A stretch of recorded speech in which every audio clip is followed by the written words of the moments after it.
យន្តហោះ F-16 ថៃទម្លាក់ក្របបែកពីលើឃ្លាំងអុកញ៉ាវងឌួងបណ្ដាលឲ្យមានមនុស្សរងរបួស2នាក់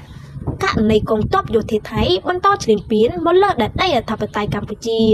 នៅព្រឹកថ្ងៃទី18ខែធ្នូនេះដោយបានប្រើប្រាស់យន្តហោះចម្បាំង F-16 ទម្លាក់ក្របបែក3គ្រាប់មកលើឃ្លាំងមួយកន្លែងនៅក្រុងប៉ោយប៉ែតដែលជាសិប្បកម្មរបស់លោកអុកញ៉ាវងឌួងបណ្ដាលឲ្យមានការខូចខាតសម្ភារៈនិងមានមនុស្សរងរបួសស្រាល2នាក់នេះបើយោងទៅតាមអ្នកនាំពាក្យ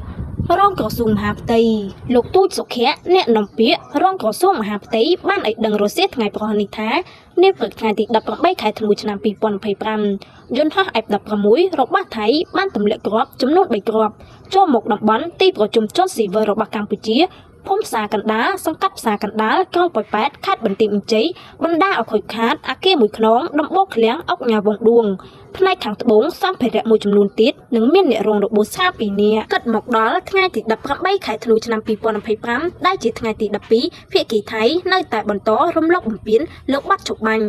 និងសេចក្តីថ្លែងការណ៍រួមស្តីពីកិច្ចព្រមព្រៀងសន្តិភាពរវាងកម្ពុជានិងថៃដែលភាគីកម្ពុជានិងភាគីថៃបានចុះហត្ថលេខានៅថ្ងៃទី26ខែតុលាឆ្នាំ2025នៅថ្ងៃទី18ខែធ្នូនេះយោធាថៃបានប្រើប្រាស់យន្តហោះចម្បាំង F-16 ទម្លាក់គ្រាប់បែកក្នុងភូមិសាស្ត្រភ្នំខ្មោចវេលាម៉ោង 9:51 នាទីនិងម៉ោង 10:07 នាទីយោធាថៃបានប្រើប្រាស់យន្តហោះចម្បាំង F-16 ទម្លាក់គ្រាប់បែកក្នុងភូមិសាស្ត្រពាក់ស្បែកខេត្តព្រះវិហារ